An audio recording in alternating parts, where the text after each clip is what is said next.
All right, welcome into another edition of Washington Huddle. I am your co-host, Derek Forrest. Joining me, Washington legend Santana Moss.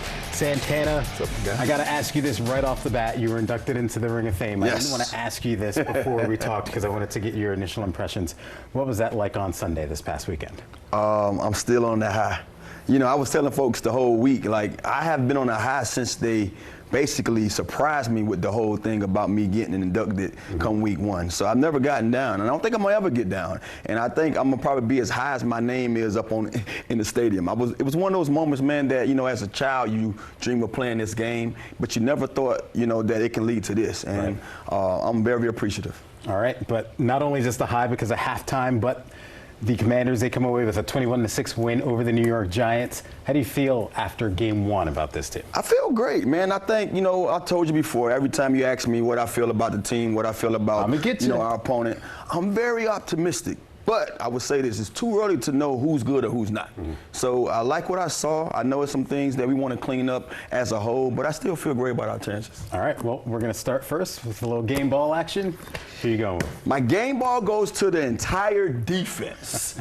I mean, when you watch these guys from the front, from the guys in the front, up front, I mean, 2 sacks. It was very disruptive. You had Wise, you had Payne, you had Kinlaw. All those guys was out there making a statement. And then the guys in the back end was very, very sticky. And then you had the old savvy veteran, Wagner, man. You couldn't go anywhere. He was one of those guys that was always there making sure he was filling those holes. So I give my game ball to the entire defense. Yeah, at every single level, the defense was outstanding on Sunday. So you went with defense. I always do this. I'm going to go with the offense. Okay. And you could have gone with your boy Dollar Bill. Dollar Bill. Had a solid game. We're going to talk about him. But I got to give it to Deebo Samuel because it was also his first game with the Washington Commanders coming over from the San Francisco 49ers. And look at those numbers. He was phenomenal.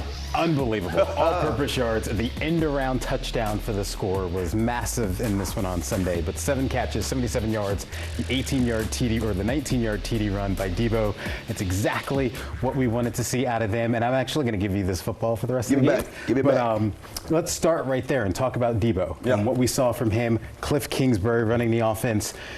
We know he likes to be creative. Deebo gives him that flexibility this season to do so. You know, Cliff is one of those guys, man. He can go deep. He can dig deep in that bag. And to honestly see him go in there in week one and make up some of those plays that he actually had for Deebo, it was great to see because we didn't know what we was going to get from Terry. You know, when Terry had a chance of coming back, I said to myself as a player, I never want to be in those shoes. I'm glad he got paid, but I don't want to be in them shoes missing time, you know, throughout that whole training camp. But we got Deebo, and that's what Cliff did. He showed the world, this is my other weapon. Get used to doing this or get used to seeing this because this is what we're going to do. And I love every bit of it. I think Deebo showed you he's that Swiss Army knife, which we known of him coming here. But he didn't just come out here and say hi to the world or hi to the Commanders. He showed them that, hey, this is what you're going to get when you see Deebo. Yeah, for sure, for sure. Real quick, the Commanders, they opened up their season with a win against the New York Giants, but now they're right back at it on a short week, getting ready to face the Green Bay Packers on Thursday. Alex Flum has more as the Commanders are looking to go 2-0. In the NFL, playing on a short week is not an easy task, but that's just what the Washington Commanders will have to do on Thursday night when they face a very good Green Bay Packers team at Lambeau Field. Part of the equation for this week's game is the ages of the players on the field. On average, the Washington Commanders roster is 28 years old, which is the oldest in the NFL. On average, the Packers at 25 years old average are the youngest team in the NFL for the 3rd straight year. We got that old man strength around here, you know what I'm saying? That dad strength about to be kicking in. But, nah, I mean, I think I've been recovering well, and I think we do a good job of how we're set up around here to be able to recover, and they give us all the time we need to recover, you know? It's a bunch of experience in the room, you know, that we young guys can learn from and how we go about our process, especially in these early weeks, these short weeks that we have. Having guys who've done this time and time again know what it feels like to, you know, have those short weeks. You definitely can ask questions, you know, what have you done that helped you in these moments and these times to be able to get back right? I don't think it's an advantage or a disadvantage.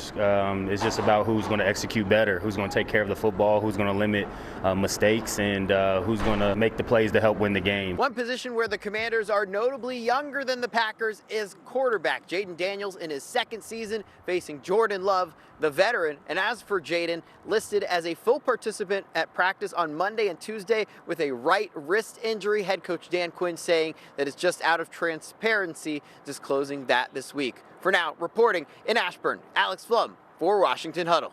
All right, thank you very much, Alex. I want to ask you something real quick, Santana. As a player, coming off of a short week, what is that like for this team preparing for Thursday? Granted, it's early in the season, so that helps, and the Packers obviously have a short week as well. I think when you're healthy, you know, and you don't have anything to really like deal with, it's a fun week. It's one of those weeks where you say, well, I don't have to worry about putting on all these pads and going through all these days.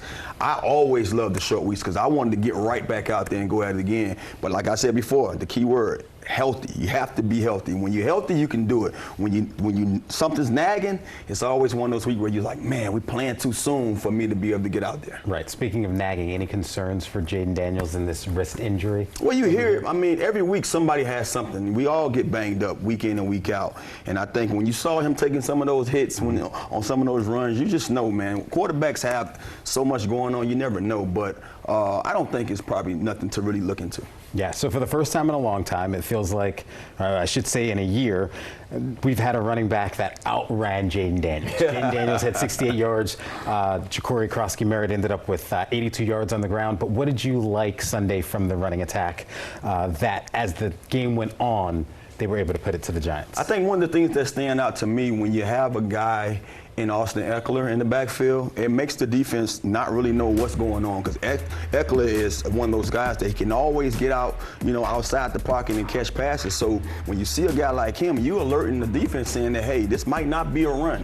First down, second down, when you normally see runs and you have Eckler in on those downs, you're saying to yourself, this might not be a run. But then when you switch it up and bring in a guy like Dollar Bill, he shows you, man, I can catch the ball at the backfield, I can run the ball at the backfield, and this is not too big for me. This stage is not too big for me. I know I'm a rookie, but guess what, man? I waited all last year. I practiced on the practice squad all last year just to get this opportunity, and I'm here now, and I'm here to stay. Yeah, the Commanders were able to turn to the running game to kind of wear out that defense late. How important is that to have that ability late in a game? I think that's what you want. I think when you have the teams chopping at the bits on both sides, our defense was phenomenal. I think when you really look at the big scale of everything that transpired this past Sunday, defensively, you can honestly just give them the game. Say, hey, here's the game ball. You guys did all you had to do. We just went out there and moved the ball up and down the field because you gave us those opportunities time and time again. But when you have that going for you, you want to keep that going for you. And I think the way you do that is be efficient offensively as well. And we was efficient enough to go out there and give our defense a chance to be who they were. Yeah, and speaking of that defense, they were outstanding, especially the front four, which people have talked about a lot over the last year or two. But it was Deron Payne, Javon Kinlaw, Dietrich Wise, all those guys outstanding. But it was, in my opinion, it was Deron Payne who led the way. Yeah, I think when you look at it, man, like Payne is one of those guys that we saw him in the double-digit sacks, you know, era before. And then a couple of years ago, we didn't see him, you know, get back to that. But I think when you have a guy like Kinlaw, when you bring in the Dietrich Wise, when you have all these other guys, and then just playing in this Joe Witt Jr. defense, man, something unlocks, you know, what Payne can do. And I think coming in the way he came in this year, you know, a little slimmer, then also, man, doing some of the things he did in the offseason. We've been talking about this guy all camp long, saying, hey, Payne is going to have one of those years that we saw a couple of years ago before he got paid. So I can't wait to see this guy add on to it. Yeah, and behind them, we know how solid Bobby Wagner and Frankie Louva were, and they were solid on Sunday. But a lot of question marks with the defensive backfield. Yeah. Marshawn Lattimore, healthy, looked good. Yeah. Will Harris looked good. Mike Sanders still looked good. What did you see from the back four? Well, one of the things I saw these guys play together. They played off of the front guys. They played off the guys up front, I say. You know, when you see these guys rushing the quarterback and making things, you know, causing havoc, you know, Russell didn't have lanes. He couldn't see. He didn't know where to go because those guys was playing so sticky in the back end. When you have a young guy like Trey Amos, when you have Lattimore, the savvy veteran, when you have a guy like Will and you have McQuan back there, those guys played phenomenally, man. And they was matching for match. They matched every guy that came out there into routes and showed them that it's going to be hard pickings, man. You want to throw the ball, throw it. and see if he come down with it. Right. You mentioned Quan Martin. I believe he had the interception that was called back, didn't he? Called back. So even he's around the ball in week 1, which is good to see from those young guys. But coming up on the show, we're going to take a look at the Green Bay Packers and what they're bringing to the table as the Commanders head to Wisconsin. That's coming up next on Washington Huddle. Time's